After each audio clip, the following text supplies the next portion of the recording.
আপনার মনের অব্যক্ত কথাগুলো ব্যক্ত করেন। আমরা আমাদের আল্লাহ আমাদের সবাইকে এই বিশাল একটা সমস্যা থেকে এক লেডি ফেরাউনের হাত থেকে বাঁচিয়েছে, এই জন্য আল্লাহর দরবারে অনেক শুকরিয়া। ঈদ মোবারক, ঈদ মোবারক। আর কোনো কিছু আরেকটুখানি শেয়ার করেন ভাই, এই অল্পতে আমরা খুশি না। আপনি অনেক কষ্ট করেছেন বছরের পর বছর। সবাই কষ্ট করছে ভাই। এই যে কিছুক্ষণ আগে সংসদ ভবনের ভিতরে গণকবর পাওয়া গেছে, আরো কোথায় কোথায় গণকবর আছে আমরা জানি না। So, কত হাজার মানুষ মারা গেছে এটা আমরা তো জানি না।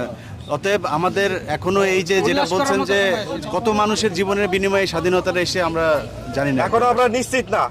এখনো অনেক আপনার চ্যানেল অনেকে দেখে একটা কথা বলে দেই, বলেন। সেটা হচ্ছে যে অনেক জায়গাতে এই আওয়ামী লীগ এবং রয়ের যে গোয়েন্দা সংস্থা আছে তারা সংখ্যালঘুদের বাড়ি ঘরে হামলা চালায় তারপরে এই মুসলমানদের উপরে দোষ দেওয়ার একটা চেষ্টা করতে পারে। সো আমি বলবো যে মুসলমানদের এলাকায় যেসব সংখ্যালঘু আছে আপনারা প্রয়োজনে তাদের বাড়িঘর তাদের মন্দিরগুলো পাহারা দিবেন। যদি আওয়ামী লীগ করে যা মনে চায় তাই করেন।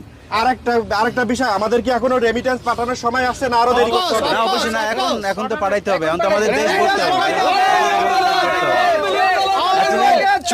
চোর মুক্ত হয়েছে বাংলাদেশ, চোর মুক্ত হয়েছে, এখন আমরা মুক্ত হয়েছে কিন্তু